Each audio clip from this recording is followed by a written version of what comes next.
All right. Okay. And we're live. Welcome to the first Wealth Wednesday of 2026. Yeah. I'm Caitlin Muldoon, and I'm going to let my co-founder Susan Geist kick us off. Yeah. Thanks everyone for being here. So this Wealth Wednesday is going to be a little bit different than what we normally do. Normally we pick a topic and we talk about it. But we thought it would be good since it's January 2026 to do a goal setting workshop. So this one will be a little bit different. It'll have some writing exercises. And so we'll go through all the writing exercises, and then Caitlin will stop the recording and we can have a discussion, so we can talk more openly about things without it necessarily being put up on YouTube with the recording. Yeah. So next, this is our disclaimer. This is not personal financial advice. This is for educational purposes only, and you should always do your own due diligence. All right. So, first thing I wanted to talk about is why even set values-based goals. I think, we get a lot of influence from, social media, our friends and family, things we see on TV. And we're told we need a lot of things, right? That we should have all these big goals. But fundamentally, our values should be driving our goals. And Caitlin and I, we recently worked with a client who had come to us because she and her husband wanted to step back from their jobs a little bit to spend more time with their young children. And then they also, uh, in concert with that, brought us this big plan that they had to build a multi-million dollar dream house. And those two things were not aligned, because they would need the money from both of their jobs to be in the dream house. And so we worked with them a lot to talk about, what are your actual values? Like, what do you want your life to look like? And how can we set up a plan that meets that? Does this dream house get you to your ultimate goal, or do you really want to spend more time with your children? And so I think a lot of times, we see these things, we have, this FOMO and keeping up with the Joneses, and then at some point a lot of times we realize, crap, I've been climbing the wrong ladder the whole time. It's not going where I want it to go. And so that's why I think it's really important, to kind of step back and say, what do I really want in my life? And those values will be your compass when these decisions come up in the future. Do I want to spend more money on a house?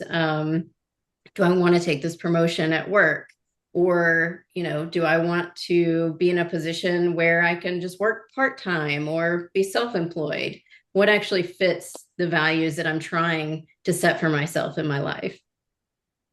Yeah, and I want to emphasize um, because I think so many of our clients, when we do this exercise right off the bat, before we even start to establish any sort of wealth plan, um, so many clients kind of their head goes first to like what's right or wrong, what should or should I not be prioritizing. And when I just want to clarify that when we're talking about values, we're not talking about like what you've been taught or what you think you need to believe by society is right or wrong. This is totally based on what matters to you. And whether you feel like that should or should not matter. So this is always an invitation also to just try and like get the shoulds out of your head or should nots, and really just like allow yourself to dream here and say like if I could pick any of the things that mattered to me, no matter the pressure that I might feel from my family or friends or society, what does that look like? And that's what we're talking about when we say values.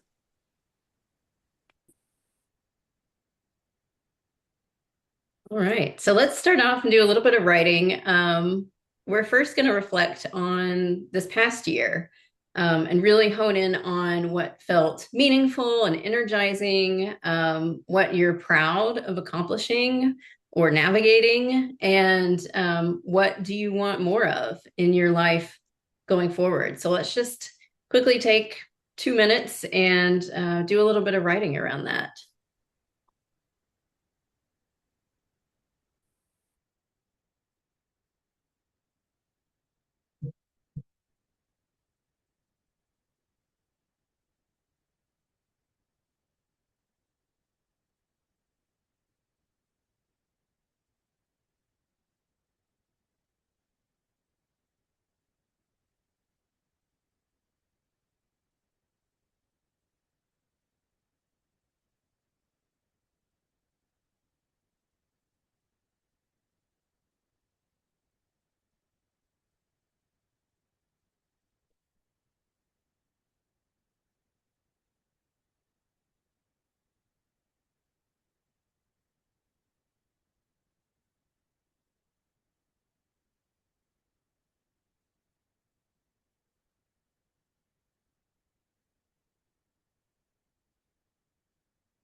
Right.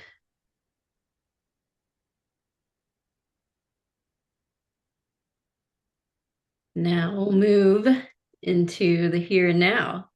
So, what currently feels heavy or stressful in your life right now? So, what's swirling and taking up bandwidth at the moment? And then along with that, where is money adding friction or anxiety in your life right now? And let's just take a moment to write on those.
All right.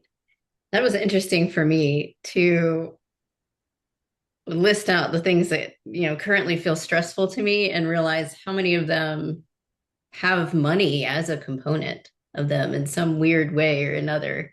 It does seem like money is this sort of underlying thread through a lot of different things. All right. And next we're going to start looking at our values. Because I had talked about earlier, right, how important it is to align our goals with our values. So let's pick out 3 to 5 different values that we want to focus on this year as our priority. And I've listed some examples here.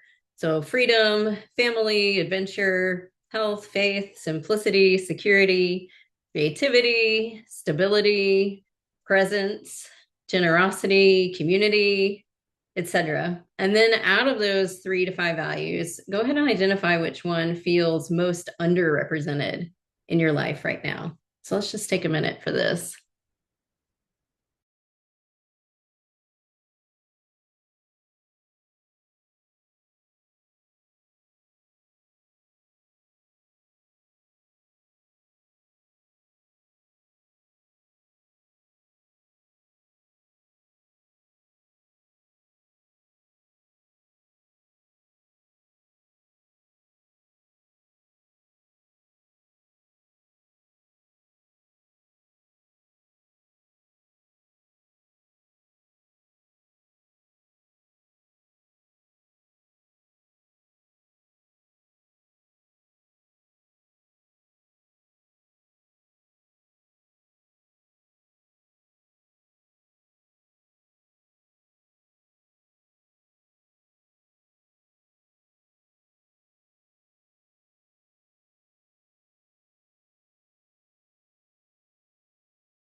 All right.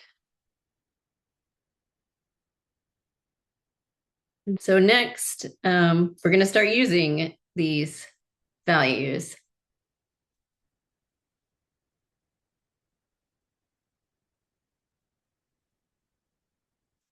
So when we think about values versus our priorities, values, they're this internal thing, right? So how you want life to feel, and these feelings that you're prioritizing. But then your actual priorities are external, right? So where your time and money go. So when we look at some examples, so if your value is freedom that you want to prioritize this year, then your actions that you're prioritizing might be fewer fixed expenses, right? Lowering your budget or bringing in some side hustle income. If your top value this year is presence, your action priority might be buying time. So like getting a house cleaner, right? To buy some of your time back, getting a virtual assistant to help out with your business, or maybe even, reducing screen time so you can be more present. If your top value is security, your action priority might be to build up more cash reserves, a bigger emergency fund, to invest in things that have lower volatility, right? So there's actions that go with each of these things that we value.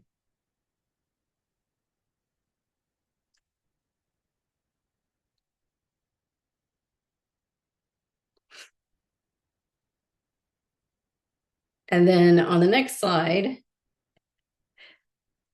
we can list our 3 priorities that align with our values. So let's take a minute to do that.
All right.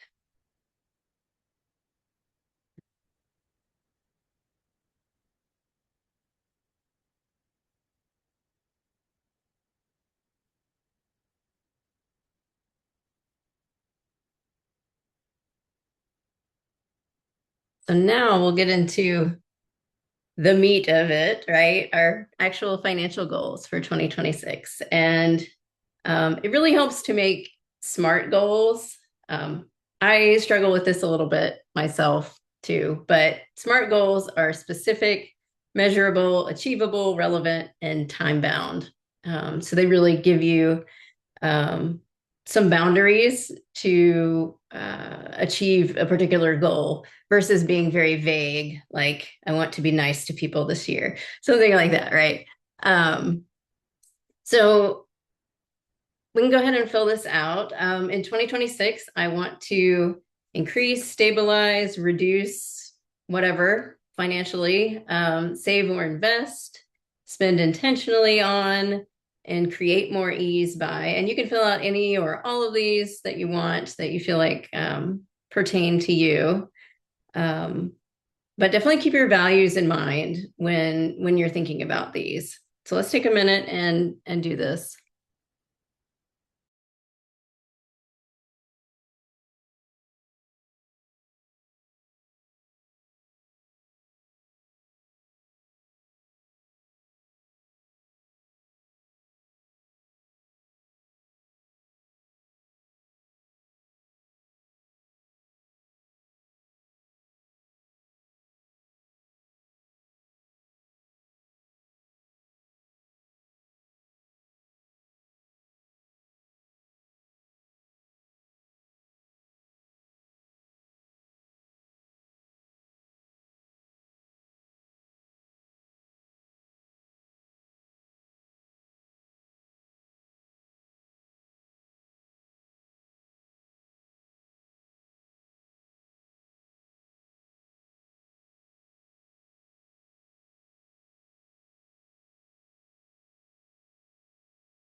Right. That was interesting for me because I realized I had two conflicting goals. Um, Wanting to reduce my amount of income investments, but also create more ease by increasing my cash flow. So I'm going to have to dig into that a little more. Um, but then on the next slide, we're going to go ahead and really drill down into our top one financial goal for 2026. So let's go ahead and identify that one and label it as our top goal.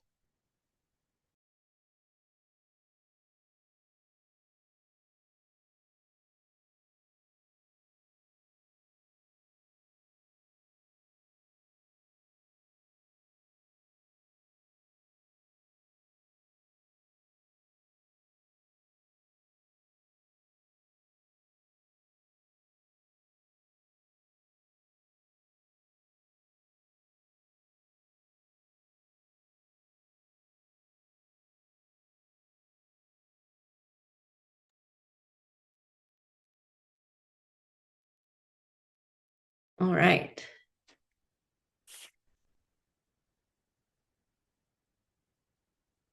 So on the next slide, um, we're going to turn this insight into actual actions, right? So, what is one financial decision that my end of 2026 self is grateful that I made early. Maybe it's starting to go ahead and invest in something, putting together part of an emergency fund, and what needs to happen now in quarter 1 of 2026 to start this. And what is one way that you'll protect your time, energy, or cash flow throughout the year to continue prioritizing this goal? So let's take a couple minutes and think about these.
All right. That was a little daunting for me, thinking about all the things I need to start on in Q1 to make things happen this year. All right. And now we're going to end with my favorite part. Um, and I try to do this at least once a quarter, but we're going to actually do it for the whole year in this exercise. So we're going to pretend that we're at the end of this year. So it's December 2026, and we are going to write the biggest and best story that we can think of our year. So this is your time to dream big. All of your dreams have come true this year. You've accomplished all of your goals for the year. We're going to write that story. And I don't know. When I go back and I read my past future writing, it's amazing how many things have actually happened that I've written about. So I think it does really help, just putting it down on paper, putting it out in the universe. So let's do that. Let's write your 2026 story. So it's December 2026, and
All right.